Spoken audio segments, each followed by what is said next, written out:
Invito a todos los grupos de esta Cámara a consensuar y pactar los presupuestos del 2021, especialmente, y como es lógico, con el grupo mayoritario de la oposición.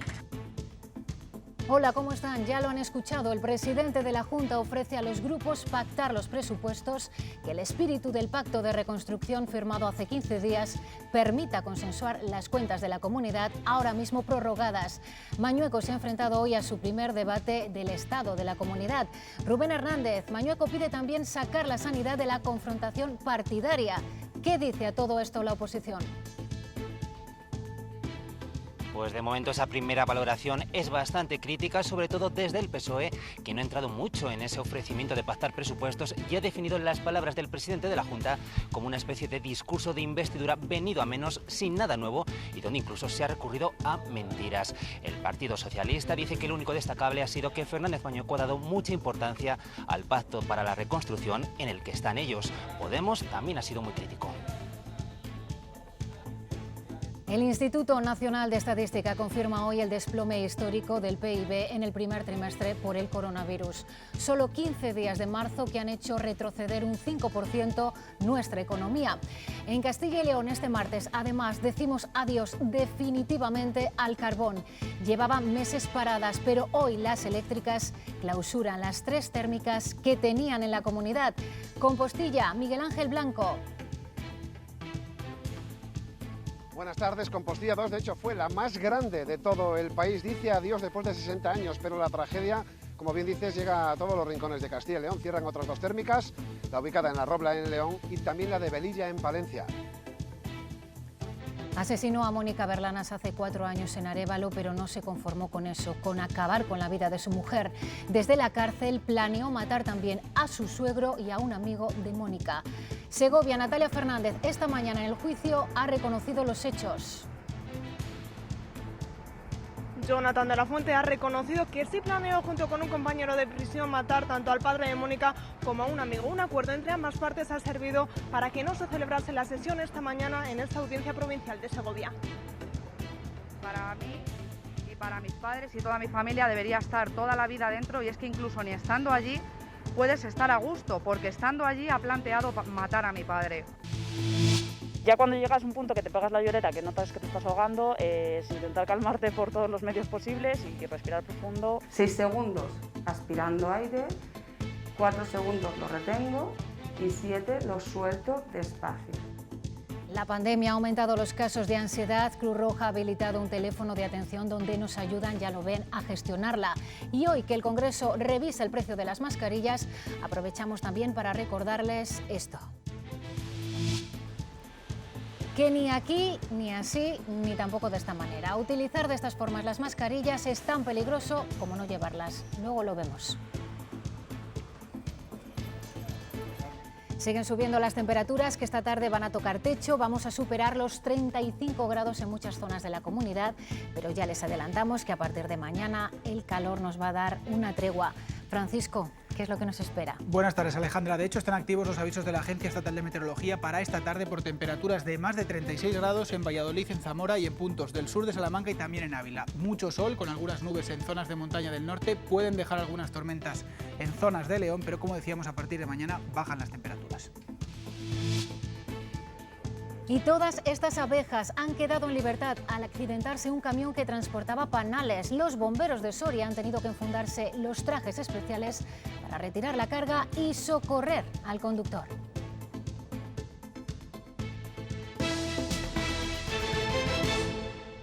Por el paro, la crisis, lo que nos va a venir, lo que nos ha venido y lo que se podía haber evitado. Que se entiendan entre ellos para luego entendernos nosotros. ¿Cómo salir de la deuda pública que tenemos, básicamente, que no es pequeña, la verdad? Que luchen, inviertan y pongan esfuerzo para que no se siga perdiendo más población y sobre todo ahora con todo lo que está pasando. Inquietudes ciudadanas hoy en un momento inverosímil hace tan solo un año. No fue un debate de política general al que asistimos entonces, sino de investidura, pero también con carácter de análisis y diagnóstico de la situación. La despoblación, el desempleo, el impulso del tejido industrial fueron asuntos centrales en el discurso político. Se estrenaba además el primer gobierno de coalición en 3 décadas. Asuntos que siguen estando ahí, aunque con el añadido de una pandemia que nos ha pasado a todos por encima. Y con este escenario, Fernández Mañueco se ha subido a la tribuna en su primer debate de estas características. Ha empezado recordando a las víctimas del coronavirus para hilar después un discurso con el que ha buscado la complicidad de la oposición. Rubén Hernández, volvemos contigo. Hay que sacar a Castilla y León adelante, les ha dicho Mañueco. También que no renuncia a suprimir el impuesto de sucesiones. No, porque dice el presidente de la Junta que el impuesto de sucesiones es un impuesto injusto y por eso, cuando las circunstancias lo permitan, tal y como estaba previsto, lo eliminará. No será pronto, porque ahora mismo la prioridad es otra: superar los efectos de la crisis sanitaria, y para lograrlo, ha dicho, hay que dar un paso más respecto al pacto de la reconstrucción, y ese paso más es pactar, consensuar entre todos unos presupuestos. Se lo ha dicho a todos los partidos, pero especialmente al Partido Socialista. Si se consigue, Castilla y León asegura volver a ser de nuevo un ejemplo para toda España. El presidente esperaba al final de su discurso para lanzar el principal mensaje. Invito a todos los grupos de esta Cámara a consensuar y pactar los presupuestos del 2021, especialmente, y como es lógico, con el grupo mayoritario de la oposición. Dice que el gran objetivo es sacar adelante a Castilla y León y que en ello nos va el futuro. Conseguir que el impacto de la crisis en Castilla y León en términos de Producto Interior Bruto, de deuda y de empleo, sea menor que a nivel nacional. Mañueco ha marcado como prioridad la modernización de la economía y la transparencia. Una nueva economía que ponga en valor el medio rural, con la extensión de la banda ancha y la mejora del transporte. El transporte público va a llegar a todos y cada uno de nuestros pueblos, bonificándolo casi en su totalidad para nuestros mayores y los jóvenes. Compromete un plan de recuperación de empresas, suprimir el impuesto de sucesiones cuando se pueda y protagonismo para la economía verde, con 125 millones de euros de inversión. Seremos una comunidad que no va a verter aguas residuales sin depurar a nuestros magníficos ríos. La crisis del coronavirus ha centrado el discurso. Su más doloroso reflejo son los 3.782 paisanos nuestros que han perdido la vida. Ha anunciado que el informe sobre lo ocurrido en las residencias estará en septiembre y mejoras en teleasistencia. A través de un único dispositivo tendremos protocolos sociosanitarios. Mensaje de tranquilidad para la vuelta al curso. Se garantizará, dice el Metro y Medio. Entre los anuncios, una ley de participación ciudadana, una para el tercer sector o un plan de formación profesional. Dice que no dejará a nadie solo y ha alertado del riesgo de rebrotes. No ha encontrado de momento el presidente en los grupos la respuesta que esperaba. Veremos esta tarde, cuando llega su turno.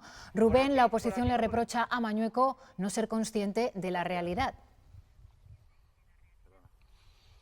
Sí, porque tanto para PSOE como Podemos las palabras del presidente de la Junta no reflejan en absoluto la situación real que vive hoy Castilla y León. El Partido Socialista ha sido muy crítico, habla de un discurso que parecía más bien un discurso de investidura venido a menos, sin nada nuevo bajo el sol e incluso con alguna mentira, como cuando Fernández Mañueco se ha referido a los consultorios locales sobre pactar unos presupuestos. De momento, cautela. Escalofriante ver cómo se puede repetir una vez tras otra, año tras otro, las mismas cosas sin sonrojarse. No sé este señor en qué mundo vive, pero es que la descripción y la radiografía que ha hecho de Castilla y León es absolutamente delirante. Yo creo que es momento para que la Junta de Castilla y León, en la mayor brevedad posible, traiga a esta Cámara unos presupuestos que nos permitan afrontar esta recuperación. La forma de afrontarlo, lo ha explicado el presidente, es la misma que ha empleado para gestionar la crisis: diálogo, moderación y prudencia. Y más reacciones, porque también los sindicatos y la patronal de los empresarios han estado muy pendientes de las palabras del presidente de la Junta. En general hablan de buenas intenciones, pero también, Rubén, hay algunas cosas que les han gustado menos. especialmente a los sindicatos que esperaban que el discurso de Fernández Mañueco tuviera más referencias al diálogo social y a la importancia de seguir pactando dentro de ese diálogo social. Al margen de ello, lo cierto es que ha habido pocas críticas de UGT y comisiones obreras, tampoco ha habido demasiadas por parte de CECALE, de los empresarios, a quienes les ha gustado mucho que Fernández Mañueco haya hecho referencia a la eliminación, cuando se pueda, del impuesto de sucesiones. Ha sido un discurso de buenas intenciones que nos gustaría de que se cumplieran, pero también lo que hemos echado en falta es que hay acuerdos dentro del diálogo social que todavía no se han cumplido. Parece que hay una apuesta por reforzar los servicios públicos, el sistema sanitario, el sistema educativo, el sistema de cuidados y residencias, y a la vez se habla de congelar impuestos, sino bajar en un futuro. Eso no cuadra. La modernización de la economía de Castilla y León, sobre todo en la digitalización y la sostenibilidad y el desarrollo rural. Pero claro, tenemos que tener un presupuesto, tenemos que tener partidas presupuestarias y tenemos que llevarlo a cabo. El Pleno se ha iniciado con un minuto de silencio para recordar a Juan José Aliste, presidente de la Asociación de Víctimas del Terrorismo de Castilla y León, que fallecía de forma repentina de un infarto el pasado domingo. Pleno especial también en cuanto a medidas de seguridad. Ha habido 90 invitados, pero son menos que otros años y todos han llevado mascarillas. Algunos además han mantenido distancia entre los asientos.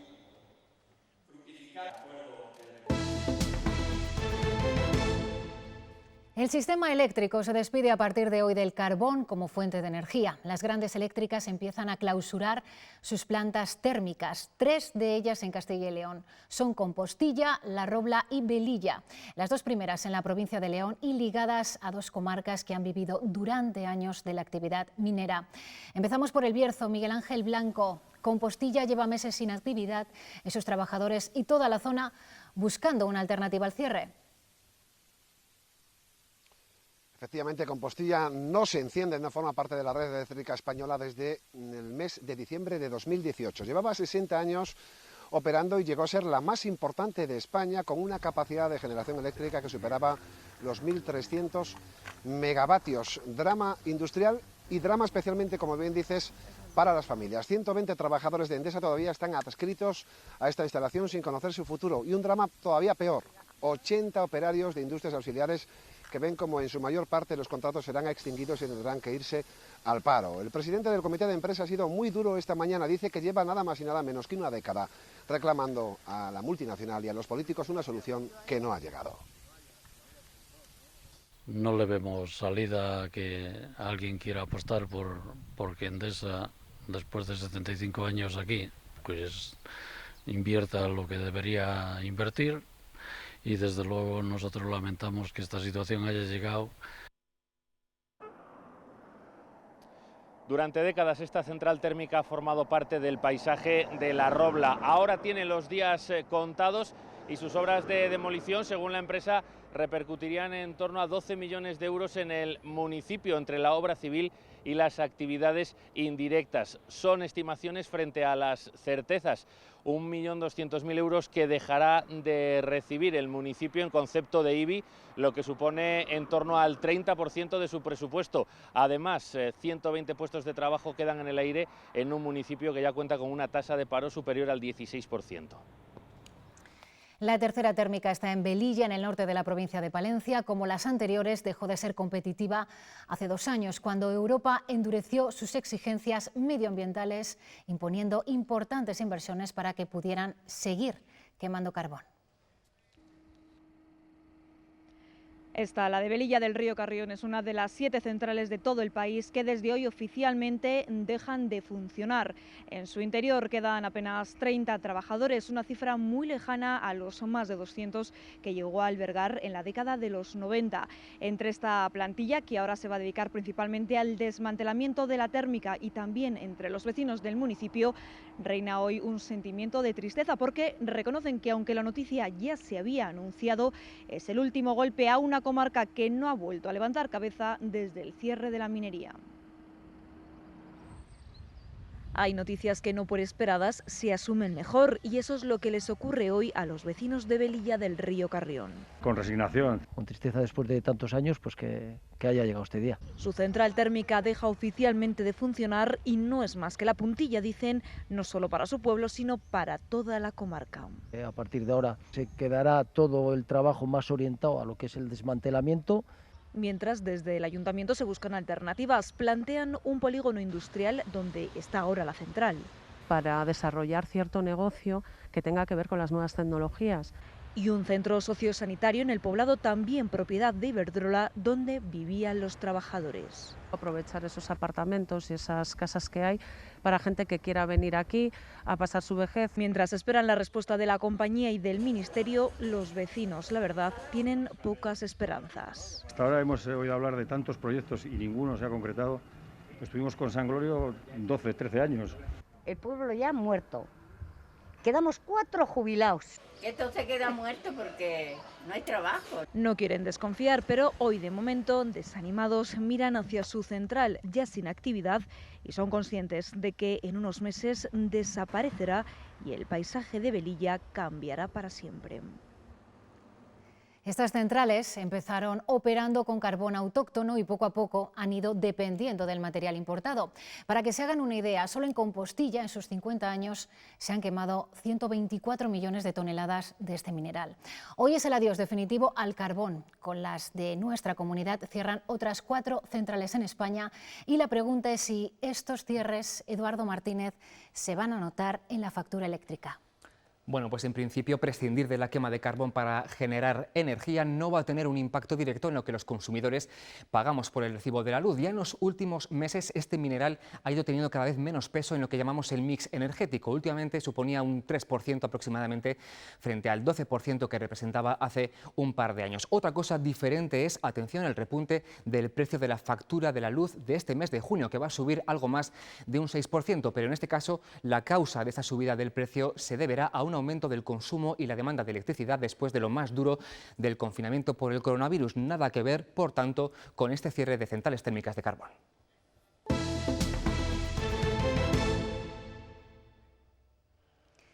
Mónica Berlanas fue asesinada por su marido en octubre de 2016. Vivía en Arévalo, en Ávila, y era madre de 2 niñas, de 1 y 3 años en ese momento. Su marido, del que se estaba separando, fue condenado a 25 años de cárcel, pero la pesadilla para la familia de Mónica no terminó ahí. Desde la cárcel, Jonathan de la Fuente siguió al acecho de su familia política. Propuso a otro preso matar a su suegro y a un amigo de Mónica a cambio de dinero. Hoy, por esos hechos, se tenía que sentar de nuevo en el banquillo. Natalia Fernández Segovia, pero no ha habido juicio. Buenas tardes. Finalmente un acuerdo entre ambas partes ha servido para que no se celebrase esa sesión. Jonathan de la Fuente ha reconocido los hechos, ha reconocido que sí que planeó asesinar tanto al padre de Mónica como a un amigo, por lo que se le suma la pena 4 años más que se suman a esos 25 años que lleva cumpliendo en la cárcel de Segovia desde 2016. Además, se le ha interpuesto una orden de alejamiento de 1 kilómetro contra esas víctimas. Lo que sí se ha celebrado ha sido la otra sesión contra el otro acusado, ese compañero de prisión al que se le piden 3 años de cárcel, pero que actualmente está en libertad.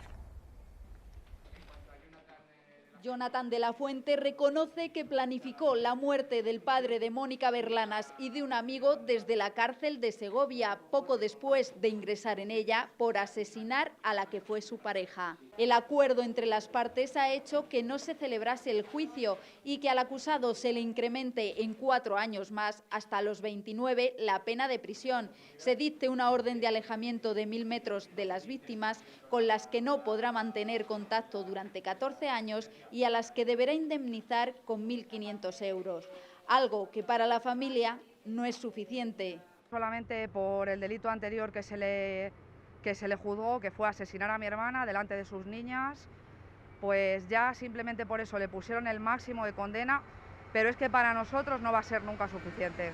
En la sala el acusado ha querido pedir perdón, desatando la indignación de la hermana de Mónica.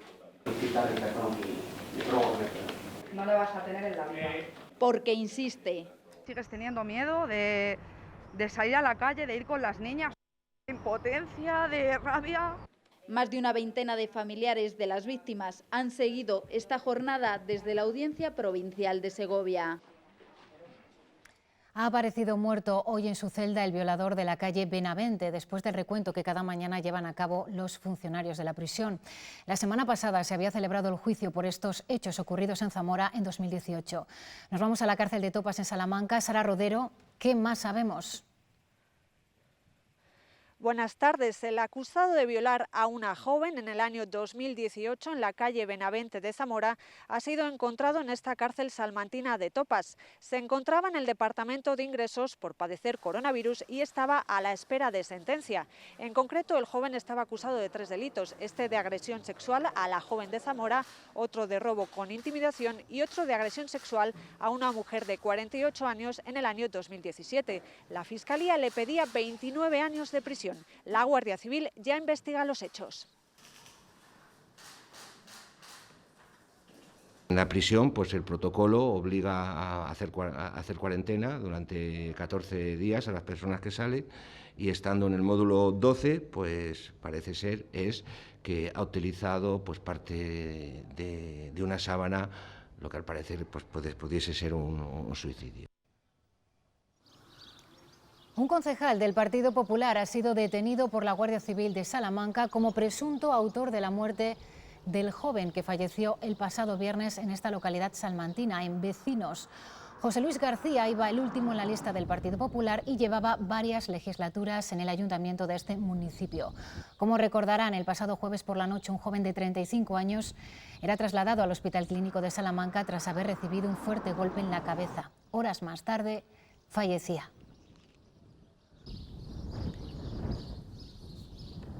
Y hoy les volvemos a contar una historia que parece que va a terminar bien. Los vecinos de la localidad vallisoletana de Zaratán se movilizaron durante el mes pasado en contra de la ocupación de un chalet en las afueras del municipio. Su insistencia ha servido para que el banco, que posee la vivienda, haya reaccionado para evitar nuevas ocupaciones. En el Ayuntamiento de Zaratán están gratamente sorprendidos de lo rápido que ha reaccionado el banco, propietario de esta vivienda, porque no suele ser lo más normal en los casos de ocupación como el que se ha vivido en este municipio a lo largo del mes de mayo. Y es que en las últimas horas, responsables del banco, acompañados de agentes de la Guardia Civil, se han personado en esta casa para comprobar el estado en el que se encontraba y también para presentar una denuncia por ocupación a lo largo de las últimas semanas. Ese paso burocrático va a permitir que, si se vuelven a producir nuevas ocupaciones, un juez pueda determinar mucho más rápido que los agentes de la Guardia Civil puedan desalojar a las personas que se hayan metido ilegalmente dentro de la vivienda. Y además el banco también ha anunciado su intención de reforzar los canales de venta para que cuanto antes la vivienda pueda tener nuevos dueños y se eviten riesgos de ocupación para los vecinos de la zona. Sabemos que por motivos del estado de alarma del COVID había ciertos papeles paralizados en la derivación de la inmobiliaria, cosa que ahora ya estaba agilizándose. En Burgos, un joven de 20 años ha sido detenido por agredir a su padrastro con un palo de punta afilada.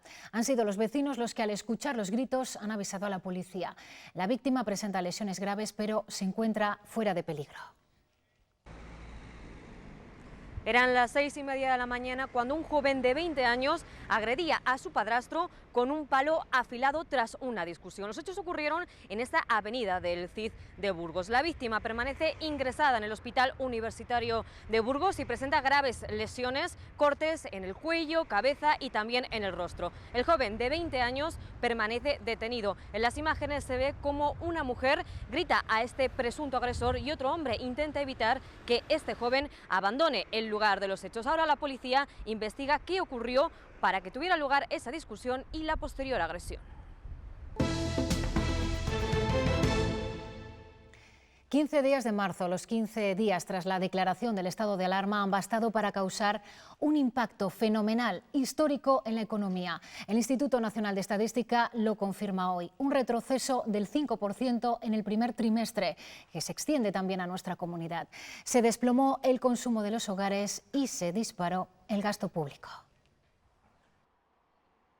El dato confirma el desplome de la economía en los primeros 3 meses del año debido a la crisis del coronavirus, aunque ese periodo solo incluye los primeros 15 días del estado de alarma. Entre enero y marzo el Producto Interior Bruto retrocedió un 5,2% respecto al trimestre anterior, la mayor caída de la serie histórica. Si lo comparamos con el mismo periodo del año pasado, el descenso es del 4,1%. En Castilla y León las cifras son ligeramente más favorables. Estamos hablando primer trimestre del 2020, primer trimestre del 2019, menos un 3,9% y un 5% intertrimestral, y ha impactado 15 días. Por sectores, la industria y la construcción cayeron más de un 6% y las exportaciones un 8%. Solo la agricultura avanzó un 0,34%. Los economistas ven imprescindible ampliar los ERTEs hasta diciembre y recomiendan medidas como dedicar las ayudas a la automoción a producir vehículos no contaminantes para no tener que importarlos. También echan en falta más inversiones. Se invierte en capital tangible, es decir, construcciones, maquinaria, instalaciones, pero no se invierte en capital intangible, que es lo que crea la innovación y lo que crea ese valor añadido que pueden tener en el futuro nuestras empresas. Además, consideran que es mejor tardar algo más en recuperar los niveles previos a la crisis, siempre que el crecimiento sea sostenido. El Gobierno aplaza la aprobación de una de las medidas más importantes para impulsar el sector de la automoción, el denominado Plan Renove. Tenía que ir hoy, de hecho, al Consejo de Ministros para su aprobación, pero finalmente no ha sido así. Moncloa, Sara Ayuso, ¿sabemos qué es lo que ha pasado? ¿Qué razones dan desde el Gobierno?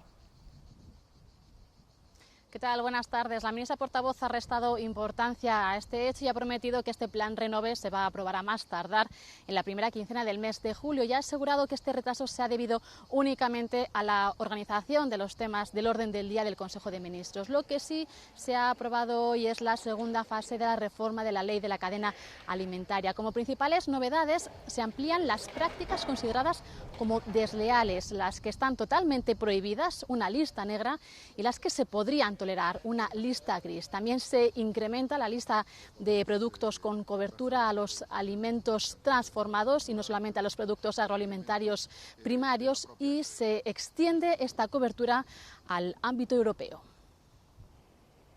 Cualquier transacción en el ámbito de la cadena alimentaria, uno de cuyos elementos sea español o tenga lugar en España, automáticamente quedará con una cobertura no solo española, sino también comunitaria.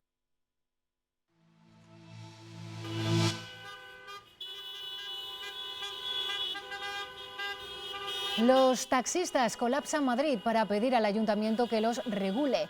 Quieren que limite su actividad para que no haya exceso de taxis circulando por las calles, ocupando las paradas y contaminando, y para que sus jornadas puedan ser rentables. Hasta el final del estado de alarma solo daban servicio el 40% de las licencias. Sí, hasta el día 22 hemos estado el 40% de la flota trabajando y dando un servicio más que razonable. No es necesario, cuando estamos a un 15% de actividad, que estemos tirados en las calles. No hay trabajo, no hay hoteles, no hay turismo, no hay colegios, no hay nada. Entonces, bueno, que quite la mitad de los coches por contaminación, por sanidad y por todo. Por ejemplo, ayer estuve 2 horas y media en una parada y hice un servicio de 3,75. Y hay noticia empresarial en Soria. Full Moon pasará a controlar mañana el 100% de las acciones de Aleya Roses.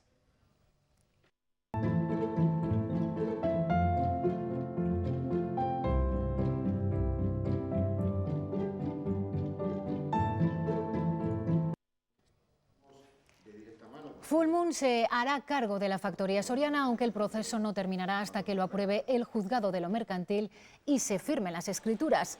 Aún así, desde Comisiones Obreras dan la venta prácticamente por cerrada y aseguran que el cultivo de cannabis podría traer empresas auxiliares a la zona.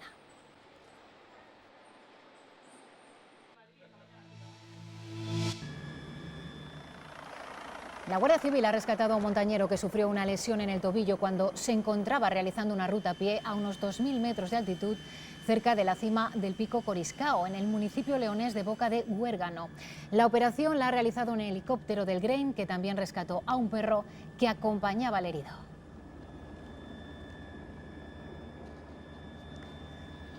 Y un aparatoso accidente, lo van a ver, ha tenido lugar en Soria, eso de las 7 de la mañana, en la zona conocida como Cadosa, en la que ha volcado un camión repleto de colmenas. Durante varias horas han estado diferentes servicios, entre ellos los bomberos de la ciudad, tratando de trasladar los restos de estas colmenas a un camión para poder evacuarlas. Han sido momentos peligrosos. Un espectacular accidente ha tenido lugar esta mañana en Soria, eso de las 7 de la mañana, en la zona conocida como Cadosa, en la que ha volcado un camión repleto de colmenas. Durante varias horas han estado los servicios, entre otros de bomberos, tratando de trasladar los restos de estas colmenas, como pueden ver, a un camión para su evacuación. Un momento bastante peligroso, se ha cortado, si no el tráfico, por lo menos el acceso de personas a 200 metros a la redonda, porque como hemos podido comprobar nosotros mismos, estos animales son bastante peligrosos y por eso estamos haciendo esta información precisamente dentro del coche. Ha habido dotaciones de bomberos y también otros servicios especiales. En cuanto al conductor, ha sido trasladado al hospital para una primera evaluación. En principio no parece que tuviera ningún tipo de problema y también había otros dos integrantes del camión que no han tenido que ser atendidos. Bueno, pueden estar 2 o 3 días todavía por la zona porque ellas están desorientadas. Ahora, al retirarles las colmenas, todas las que han quedado por allí sueltas no se van a mover del sitio de donde han salido. Entonces, en principio, 2 o 3 días podría haber bastantes abejas por allí por la zona y entonces es recomendable sí, que los coches que pasen por allí, que suban las ventanillas y que no se detengan.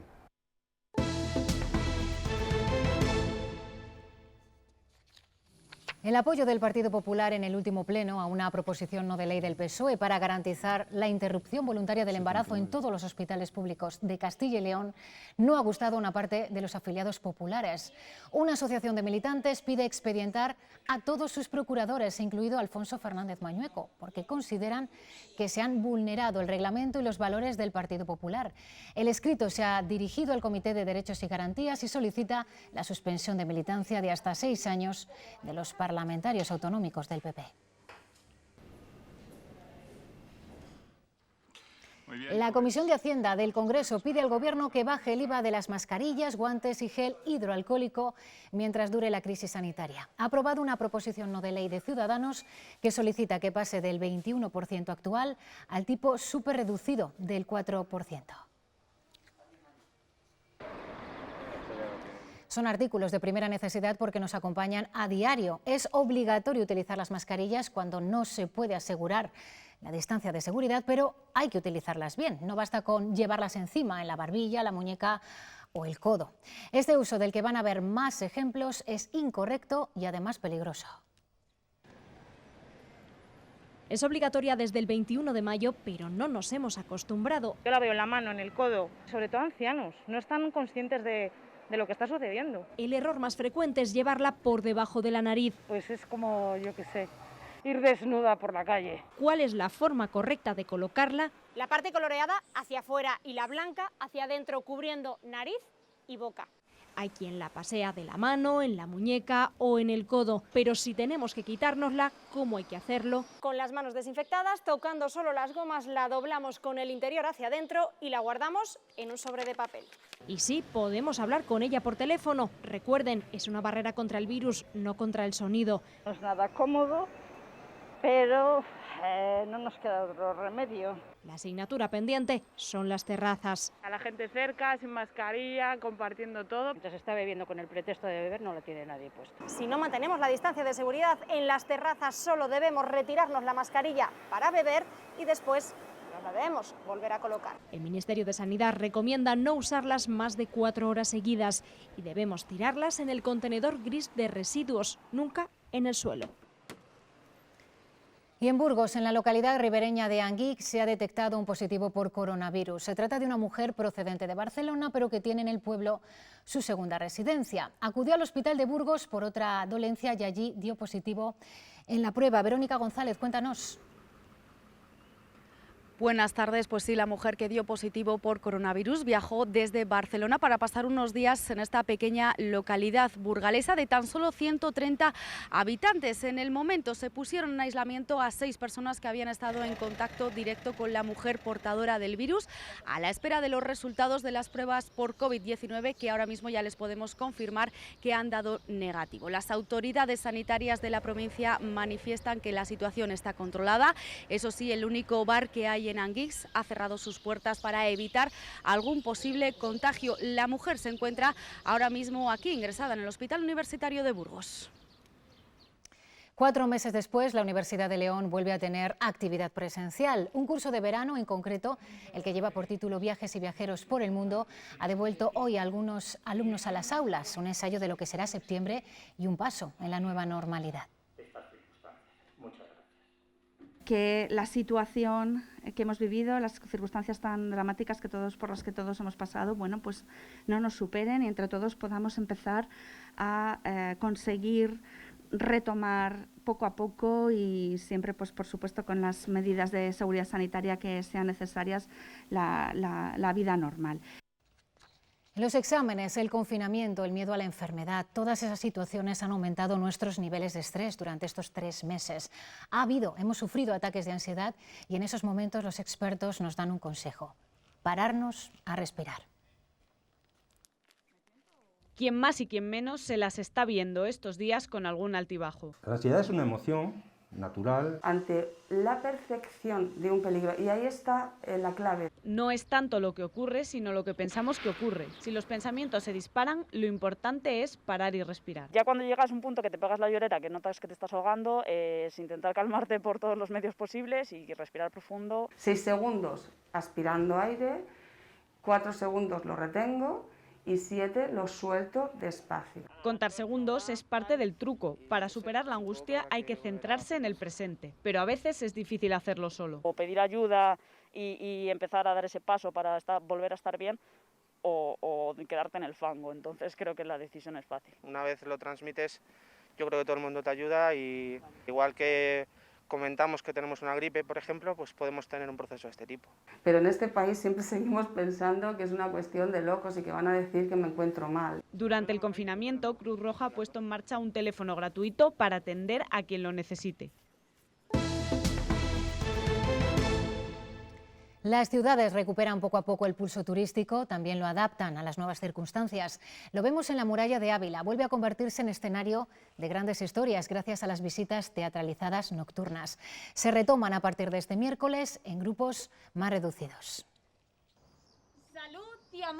La muralla toma vida y explica personificada parte de la historia de la capital abulense. Desde Sodarbe, además de poder disfrutar de maravillosas vistas nocturnas, el visitante también puede conocer a personajes singulares como el Rey Niño, a los que dan vida los actores del grupo Escabel. Este año, como elemento, la muralla es uno de los protagonistas, que va acompañado de su mayordomo, y que además van apareciendo artistas de la ciudad donde nos hacen entrelazar pues su historia, la historia de la ciudad y sus leyendas. Y es que las visitas teatralizadas nocturnas son un gran dinamizador turístico de la capital abulense.